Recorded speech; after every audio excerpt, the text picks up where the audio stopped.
नमस्कार अनि जुजुलप्पा।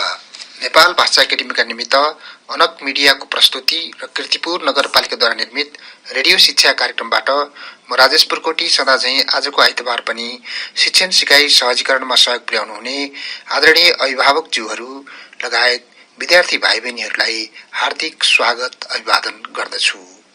तपाईहरू अहिले नेवा एफएम 106.6 मेगाहर्ज सुन्दै हुनुहुन्छ।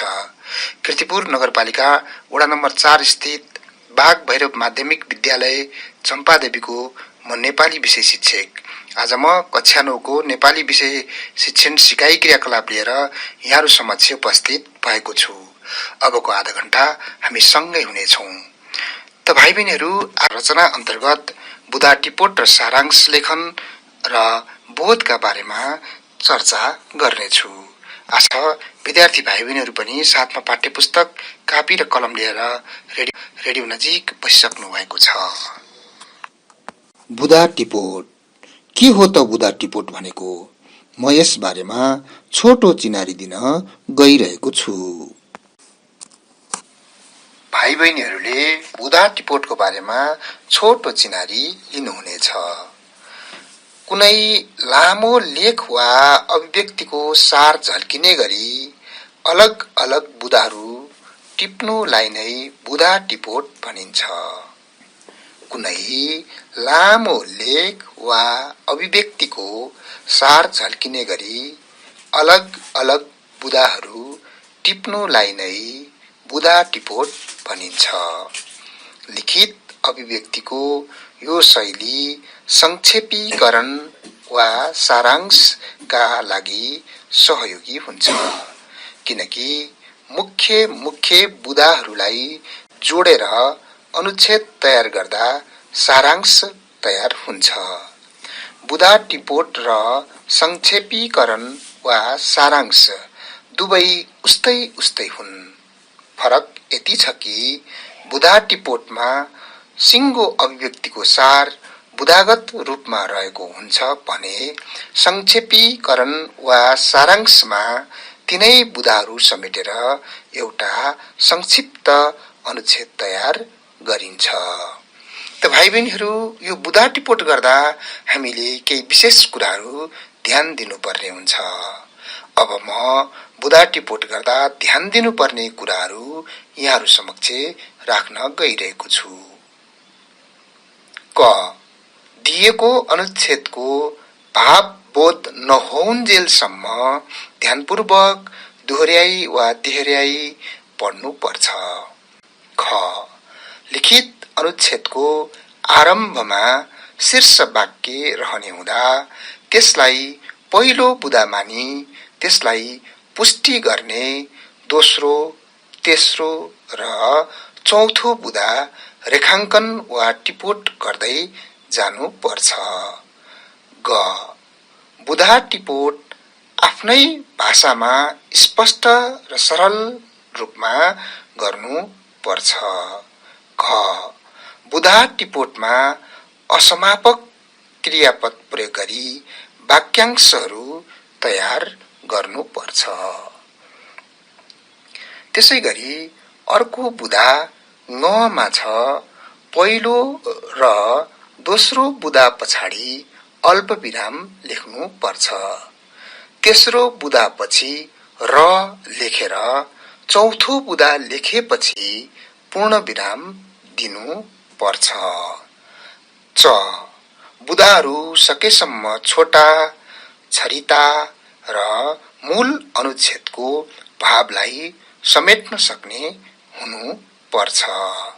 त भाइ बहिनीहरू, फेरि एकपटक बुधा टिपोट गर्दा ध्यान दिनुपर्ने कुराहरू म दोहोर्याउन गइरहेको छु।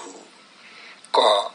दिएको अनुच्छेदको भावबोध नहोउन्जेलसम्म ध्यानपूर्वक दोहोर्याई तिहर्याई पढ्नु पर्छ। ख. लिखित अनुच्छेदको आरम्भमा शीर्ष वाक्य रहने हुँदा त्यसैलाई पहिलो बुधा मानी त्यसलाई पुष्टि गर्ने दोस्रो, तेस्रो र चौथो बुधा रेखाङ्कन वा टिपोट गर्दै जानु पर्छ। ग. बुधा टिपोट आफ्नै भाषामा स्पष्ट र सरल रूपमा गर्नुपर्छ। क बुधा टिपोटमा असमापक क्रियापद प्रयोग गरी वाक्यांशहरू तयार गर्नुपर्छ। ङ पहिलो र दोस्रो बुधा पछाडि अल्प विराम लेख्नुपर्छ। तेस्रो बुधा पछि र लेखेर चौथो बुधा लेखेपछि पूर्ण विराम दिनुपर्छ। त्यसैगरी अन्तिम तथा च बुधाहरू सकेसम्म छोटा छरिता र मूल अनुच्छेदको भावलाई समेट्न सक्ने हुनुपर्छ। यसरी 6 वटा यी नियमहरूलाई ध्यान दिएर भाइ बहिनीहरूले बुधा टिपोट गर्नुपर्ने छ। बुधा टिपोटको लागि कुनै गद्यांश हामीलाई दिएको हुन्छ भाइ बहिनीहरू। अहिले हामी पाठ 4 अन्तर्गत म को हुँ निबन्धको 7औं अनुच्छेदलाई यहाँ उदाहरण स्वरूप प्रस्तुत गर्न गइरहेका छौं। त भाइ बहिनीहरू 7औं अनुच्छेदमा के भनिएको छ त? सर्वप्रथम म 7औं अनुच्छेद भाइ बहिनीहरूलाई यहाँ सुनाउन गइरहेको छु। हामीले यसै अनुच्छेदबाट मुख्य 4 वटा बुधाहरू टिपोट गर्नुपर्ने छ। अनुच्छेद 7 मा भनिएको छ, मैले आजसम्म सबभन्दा बढी चोरी आमाबाटै गरेकी छु। मेरा निम्ति जगतभरकै आमाहरू मेरी आमामा आएर एकाकार भएका छन्। मेरी आमा मात्र होइनन्, मेरी निकटतम सङ्गिनी पनि हुन्। त्यसैले त मैले आमाको अभिन्न मित्र बनेर उनीबाट आमा भाव चोरे। सन्तान वियोगको पीडा पनि मेरी आफ्नै आमाबाट चोरे। मेरी दृष्टि हुन् आमा, संसारलाई हेर्ने भाव पनि उनैबाट चोरे। उनी छोरालाई पनि कम माया गर्दिनन्, छोरीलाई अझै बढी माया नगरी नहुने ठान्छिन्। छोरीले कुँजिएका पखेटालाई क्रियाशील नबनाई नहुने भन्ने पवित्र भाव पनि मैले उनैबाट चोरे। समाजले सिर्जिएका छोरी जातका लैंगिक विषमताले रन्थनिएका उनका भाव चोरे। खै उनीबाट त के चोरे के। त भाइ बहिनीहरू, यसबाट हामीले निम्नलिखित 4 वटा मुख्य बुधाहरू यसरी नमुना स्वरूप लेखेका छौं र म त्यसै बुधालाई भाइ बहिनीहरू समक्ष प्रस्तुत गर्न गइरहेको छु। यस गद्यांशका मुख्य 4 बुधाहरू। पहिलो बुधा छ, मैले आजसम्म सबभन्दा बढी आमाबाटै चोरी गरेकी, कमा। दोस्रो बुधा छ, म आमाको अभिन्न मित्र बनेर उनीबाट मित्रभाव, सन्तान वियोगको पीडा, संसारलाई हेर्ने भाव आदि चोरेकी। तेस्रो बुधा छ, मैले छोरीले कुँजिएका पखेटालाई क्रियाशील नबनाई नहुने पवित्र भाव चोरी गरेकी। र चौथो बुधा छ, समाजले सृजिएका छोरी जातको लैंगिक विषमताले रन्थनिएका भाव चोरेकी, पूर्ण विराम। त भाइ बहिनीहरू, यस 4 बुधाहरूलाई म पुनः सुनाउन गइरहेको छु। पहिलो बुधा, मैले आजसम्म सबभन्दा बढी आमाबाटै चोरी गरेकी, अल्प विराम।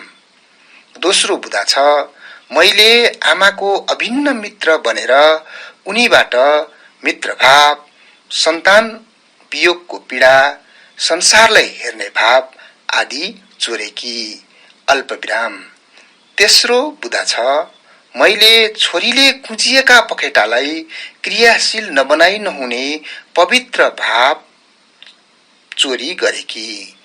र चौथो तथा अन्तिम बुधा छ, समाजले सृजिएका छोरी जातको लैंगिक विषमताले रन्थनिएका भाव चोरेकी, पूर्ण विराम। त भाइ बहिनीहरू, यसरी 4 वटा मुख्य बुधाहरू हामी यो गद्यांशबाट लेख्न सक्छौं। त भाइ बहिनीहरू, यसपछि हामी यिनै बुदाहरूका आधारमा संक्षेपीकरण वा सारांश गर्नेछौं। संक्षेपीकरण म सबभन्दा पहिले संक्षेपीकरण भनेको के हो त यस बारेमा छोटो चिनारी दिन गइरहेको छु। संक्षेपीकरण कुनै लामो लेख वा अभिव्यक्तिबाट पूर्णता झल्किने गरी मूल सार खिचेर छोटकरीमा प्रस्तुत गर्ने कार्यलाई संक्षेपीकरण वा सारांश भनिन्छ। कुनै लामो लेख वा अभिव्यक्तिबाट पूर्णता झल्किने गरी मूल सार खिचेर छोटकरीमा प्रस्तुत गर्ने कार्यलाई संक्षेपीकरण वा सारांश भनिन्छ। संक्षेपीकरण सारांशमा पाठका व्याख्या, विश्लेषण, उदाहरण आदि हटाई महत्त्वपूर्ण कुराहरू मात्र राखेर सिलसिला मिलाएर पुनर्लेखन गरिन्छ। संक्षेपीकरण वा सारांश मूल लेख वा अभिव्यक्तिको 1/3 हुनुपर्छ। संक्षेपीकरण वा सारांशमा सार गर्भितता, पूर्णता, मितव्ययिता, क्रमिकता र भाव सम्पन्नता जस्ता विशेषता हुनुपर्दछ। संक्षेपीकरण गर्ने वा सारांश लेख्ने कलाबाट थोरैमा धेरै कुरा अटाउन सक्ने साथै समस्त शब्दहरूको प्रयोग गरी खदिलो र खिरिलो शैलीमा लेख्न सक्ने सिपको विकास हुन्छ। भाइ बहिनीहरू, तपाईं बहिनीहरू, यो संक्षेपीकरण वा सारांश लेख्दा पनि हामीले केही विशेष कुराहरू थाहा पाउनु पर्दछ। त संक्षेपीकरण गर्दा ध्यान दिनुपर्ने कुराहरू पनि म भाइ बहिनीहरूलाई सुनाउन चाहन्छु। संक्षेपीकरण गर्दा ध्यान दिनुपर्ने कुराहरू: क बुदा टिपोट गरेपछि तिनै बुदाहरूका आधारमा संक्षेपीकरण गरिने हुँदा यसमा बुदा टिपोटको सबै नियमहरूको पालना गर्नुपर्छ। ख सारांश मूल भाव झल्किने गरी 3 भागको 1 भाग अर्थात् 1/3 शब्दमा तयार गर्नुपर्छ। ग 1/3 शब्द निर्धारण गर्दा मूल अनुच्छेदका शब्द संख्या गनी जम्मा शब्द संख्यालाई 3 ले भाग गर्नुपर्छ र आवश्यक संख्या निकाल्नु पर्छ। घ सारांश छोटो हुनुपर्ने हुँदा मूल अनुच्छेदमा प्रयोग भएका उखान, कसैका प्रत्यक्ष कथन, भूमिका, व्याख्या, उदाहरण आदिलाई कटौती गर्नुपर्छ। ङ शब्द संख्या घटाउन सिङ्गो शब्दको प्रयोग र समास प्रक्रियालाई अपनाउनु राम्रो हुन्छ।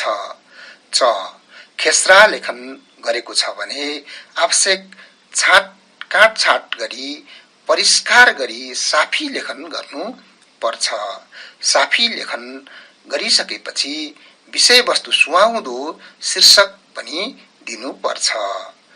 सारांश तयार भएपछि अनुच्छेदको अन्त्यमा दायाँपट्टि क्रमशः मूल अनुच्छेदका शब्द संख्या उल्लेख गर्नु पर्दछ। सारांश शब्द संख्या 1/3 शब्द संख्या भन्दा 2-4 शब्द घटी वा बढी भए पनि ठिकै हुन्छ, तर यसभन्दा घटी वा बढी हुनु राम्रो मानिदैन भाइ बहिनीहरू। र अन्तिममा परीक्षाको समयमा समयको ख्याल गर्नुपर्ने हुँदा खेसरा लेखन नगरी सिधै साफी लेखन गर्न पनि सकिन्छ। भाइ बहिनीहरू, यति नियम हामीले बुझिसकेपछि अब हामी फेरि अघिको गद्यांशबाट बनाएका 4वटा बुदाहरूलाई प्रयोग गरी त्यसैको सारांश लेख्न गइरहेका छौं। सारांशको शीर्षक छ आमाबाट चोरी। सारांश यस प्रकार छ भाइ बहिनीहरू: मैले आमाबाट मित्र भाव, सन्तान वियोगको पीडा, संसारलाई हेर्ने भाव, छोरीलाई क्रियाशील नबनाई नहुने पवित्र भाव र समाजले सिर्जिएका छोरी जातले लैंगिक विषमताले रन्थनिएका आदि भाव गरी सबभन्दा बढी आमाबाटै चोरी गरेकी छु। त भाइ बहिनीहरू, म फेरि यो सारांशलाई पुनः भन्न गइरहेको छु। आमाबाट चोरी।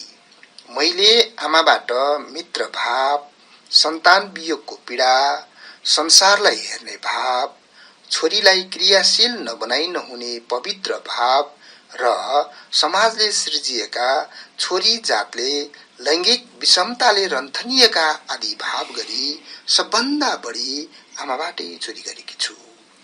भाइ बहिनीहरू, यो दिएको गद्यांशमा जम्मा 101 शब्दहरू थिए। सारांशमा हुनुपर्ने 1/3 शब्द संख्या 33 थियो र सारांश बनाउँदा हामीले यसलाई जम्मा 33 शब्दमै तयार गरेका छौं। मैले भाइ बहिनीहरू समक्ष मुख्य 4वटा बुँदा टिपोट र त्यसको सारांशको एउटा नमुना प्रस्तुत गरिसकेपछि म भाइ बहिनीहरूलाई एउटा गृह कार्य दिन चाहन्छु। संगीतज्ञ रामशरण दर्नालको जीवनीको 7औं अनुच्छेदमा रहेको गद्यांश अध्ययन गरी त्यसबाट मुख्य 4वटा बुँदाहरू टिप्पण गर्नुहोस् र त्यसलाई संक्षेपीकरण गरी उपयुक्त शीर्षक पनि दिनुहोला। त भाइ बहिनीहरू, बुँदा टिपोट र त्यसको संक्षेपीकरणको अध्ययनपछि अब म आजको दोस्रो पाठ बोधतिर जाँदैछु। सर्वप्रथम म बोधको चिनारी दिन गइरहेको छु, अर्थात् बोधको परिचय दिन गइरहेको छु। बोध, बोधको अर्थ बुझाइ हो। भाइ बहिनीहरू, बोधको अर्थ बुझाइ हो। कुनै पनि रचना सुन्दा वा पढ्दा श्रोता वा पाठकले जे जति ग्रहण गर्छ त्यो बोध हो। यहाँ भने विद्यार्थीको भाषिक क्षमताको परीक्षण गर्ने एउटा अभ्यासको रूपमा बोधलाई लिइन्छ। पढाइ र लेखाइ सिपसँग सम्बन्धित रहेको बोधले निर्दिष्ट पाठ, अनुच्छेद वा अंशलाई गहिरिएर पढ्ने बानीको विकास गराएर बौद्धिक सामर्थ्यको विकास गराउन यो बोधले ठूलो सहयोग पुर्याउँछ। त्यसैले हामीले यो बोध पनि अनिवार्य रूपमा जान्नु आवश्यक छ। त भाइ बहिनीहरू, बोधात्मक प्रश्नको उत्तर दिँदा पनि हामीले विशेष रूपमा केही कुराहरू ख्याल गर्नु पर्दछ। बोधात्मक प्रश्नको उत्तर दिँदा निम्न कुराहरू हामीले ध्यान दिनुपर्छ भाइ बहिनीहरू। 1. बोधका लागि दिएका पाठ, अनुच्छेद वा अंशलाई गहिरिएर 2 वा 3 पटकसम्म पढ्ने। 2. अनुच्छेद, पाठ वा निर्दिष्ट अंशबाट बोध प्रश्नले अपेक्षा गरेको उत्तर खोज्ने। 3. बोध प्रश्नले जस्तो उत्तरको अपेक्षा गरेको छ त्यस्तै उत्तर मात्र दिने। बोध प्रश्नले जस्तो उत्तरको अपेक्षा गरेको छ त्यस्तै उत्तर मात्र दिने। 4. बोध प्रश्नका उत्तर निर्दिष्ट पाठ, अनुच्छेद वा अंशभित्रै छ भन्ने ठानी खोज्ने र भेटिए जतिमा रेखाङ्कन गर्दै जाने। 5. बोध प्रश्नको उत्तर दिँदा प्रसङ्गानुकूल र श्रृङ्खलाबद्ध रूपमा दिने। 6. बोध प्रश्नको उत्तर दिँदा प्रश्नको भाव र आशय विस्तार गरी सोही अनुसार लेख्ने। 7. रेखाङ्कित पद वा पदावलीको अर्थ लेख्दा पाठ, अनुच्छेद वा निर्दिष्ट अंशको प्रसङ्ग अनुसारकै अर्थ लेख्ने। 8. पाठको शीर्षक छनौट गर्दा निर्दिष्ट पाठको मूल विचार खोजेर सोही अनुसार उपयुक्त शीर्षक छानेर राख्ने। र 9. उत्तर दिँदा प्रश्न अनुकूलको पूर्ण, छोटो, छरितो, सरस, सरल, मिठो र स्पष्ट हुने गरी दिने भाइ बहिनीहरू। त भाइ बहिनीहरू, अब म बोधका लागि एउटा उदाहरण स्वरूप पाठ पढेर सुनाउँछु। पाठ यस प्रकार छ। रामशरण दर्नाल पहिला नेपाल एकाडेमीको एउटा जागिरिका रूपमा सीमित थिए। जागिरबाट अवकाश प्राप्त गरेपछि भने उनको व्यापक सामाजिक जीवनको प्रारम्भ भयो। यसपछि उनलाई प्राज्ञ सभामा मनोनयन गरियो। उनी त्रिभुवन विश्वविद्यालयको संगीत विषय समितिको सदस्य बने। सोही क्रममा नारायण गोपाल युवा संगीत कोष, नेपाली शिक्षा परिषद, छिन्नलता गीत पुरस्कार गुठी, लुन करण दास, गंगा देवी चौधरी साहित्य कला मन्दिर आदिका पनि सदस्य बने। साथै उनी सांस्कृतिक सम्वर्धन समिति अर्थात् म्युजिक नेपाल, नेपाल शास्त्रीय समाज, कलानिधि इन्दिरा संगीत महाविद्यालय, लोक बाजा संग्रहालय, नेपाल दलित साहित्य तथा संस्कृति प्रतिष्ठान, दलित बुद्धिजीवी प्रतिष्ठान, विशेनगरजी प्रतिष्ठान आदिका सल्लाहकार पनि बने। भाइ बहिनीहरू, यो थियो बोधका लागि एउटा पाठ। भाइ बहिनीहरू, यसमा निम्न प्रश्नहरू गरिएका छन्।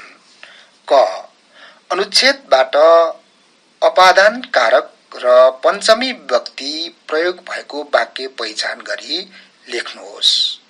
यसको उत्तर छ, जागिरबाट अवकाश प्राप्त गरेपछि भने उनको व्यापक सामाजिक जीवनको प्रारम्भ भयो। यहाँ जागिरबाट प्रश्नले खोजेको उत्तर हो। ख, अनुच्छेदमा दिएको तेस्रो वाक्यलाई मिश्र वाक्यमा परिवर्तन गर्नुहोस्। अनुच्छेदमा दिएको तेस्रो वाक्य यस प्रकार छ, उनी त्रिभुवन विश्वविद्यालयको संगीत विषय समितिको सदस्य बने। यसलाई मिश्र वाक्यमा यसरी लेखिएको छ, उनी त्रिभुवन विश्वविद्यालयको संगीत विषय समितिको सदस्य बने। यसको उत्तर, उनी त्यो व्यक्ति हुन् जो त्रिभुवन विश्वविद्यालयको संगीत विषय समितिको सदस्य बने। गमा, अनुच्छेदबाट अन्त्य शब्दको विपरीतार्थी शब्द पहिचान गरी वाक्यमा प्रयोग गर्नुहोस्। उत्तर, अन्त्य, प्रारम्भ। वाक्य निर्माण, रामशरण दर्नालले एकाडेमीको जागिर छोडेर सामाजिक जीवन प्रारम्भ गरे। घ, रामशरण दर्नालको व्यापक सामाजिक जीवनको प्रारम्भ कसरी भयो? उत्तर यस प्रकार छ, नेपाल एकाडेमीको जागिरेका रूपमा रहेका रामशरण दर्नालको त्यहाँबाट अवकाश पाएपछि व्यापक सामाजिक जीवनको प्रारम्भ भयो। ङ, रामशरण दर्नाल कुन कुन संस्थामा आबद्ध थिए? यसको उत्तर छ, रामशरण दर्नाल त्रिभुवन विश्वविद्यालयको संगीत विषय समिति, नारायण गोपाल युवा संगीत कोष, नेपाली शिक्षा परिषद, छिन्नलता गीत पुरस्कार गुठी, लुन करणदास, गंगा देवी चौधरी साहित्य कला मन्दिर लगायतका थुप्रै संघ संस्थामा आबद्ध थिए। त भाइ बहिनीहरू, यो एउटा बोध प्रश्नको नमुना मैले यहाँ प्रस्तुत गरेँ। त भाइ बहिनीहरू, अहिले हामीले बोधात्मक प्रश्न र त्यसका उत्तरहरूको एक नमुना सुन्यौं। त भाइ बहिनीहरू, यसपछि म भाइ बहिनीहरूलाई म को हुँ पाठ 4 मा रहेको म को हुँ निबन्धको अनुच्छेद 12 राम्ररी अध्ययन गरी निम्न प्रश्नहरूको उत्तर खोज्न गृह कार्य दिन चाहन्छु। प्रश्नहरू यस प्रकार छन्। त भाइ बहिनीहरूले आफ्नो उत्तर पुस्तिकामा प्रश्नहरू लेखी अनुच्छेद नम्बर 12 पाठ 4 को म को हुँ निबन्धको अनुच्छेद नम्बर 12 राम्ररी अध्ययन गरी निम्न 5 वटा प्रश्नहरूको उत्तर खोजेर आफ्नो उत्तर पुस्तिकामा लेख्नु हुन अनुरोध गर्दछु। प्रश्न यस प्रकार छ, क, कर्ता कारक र प्रथमा विभक्ति प्रयोग भएको वाक्य गद्यांशबाट पहिचान गरी लेख्नुहोस्। कर्ता कारक र प्रथमा विभक्ति प्रयोग भएको वाक्य गद्यांशबाट पहिचान गरी लेख्नुहोस्। ख गद्यांश प्रयोग भएको कुनै एक सरल वाक्य पहिचान गरी त्यसलाई मिश्र वाक्यमा परिवर्तन गर्नुहोस्। गद्यांशमा प्रयोग भएको कुनै एक सरल वाक्य पहिचान गरी त्यसलाई मिश्र वाक्यमा परिवर्तन गर्नुहोस्। ग गद्यांशबाट दृष्टान्त शब्दको पर्यायवाची शब्द पहिचान गरी वाक्यमा प्रयोग गर्नुहोस्। घ निबन्धकारले किन चोरी गर्ने गर्छिन्? ङ संसारमा कस्तो साहित्यले मानिसलाई बढी प्रभाव पार्ने गर्दछ? फेरि एकपटक घ प्रश्न है त। निबन्धकारले किन चोरी गर्ने गर्छिन्? र ङ संसारमा कस्तो साहित्यले मानिसलाई बढी प्रभाव पार्ने गर्दछ? त भाइ बहिनीहरू, आजको निर्धारित समय समाप्त भएकोले म आजको पाठ यही अन्त्य गर्ने अनुमति माग्दछु। आजको यस कार्यक्रममा प्राविधिक रूपमा सहयोग गर्नुहुने प्राविधिक मित्र युनिक साक्यलाई धेरै धेरै धन्यवाद दिँदै आगामी हप्ता यही समयमा पुनः भेट्ने बाचाका साथ म राजेश पुर्कोटी बिदा चाहन्छु। हस्त नमस्कार, जजलप्पा, यहाँहरूको दिन शुभ रहोस्।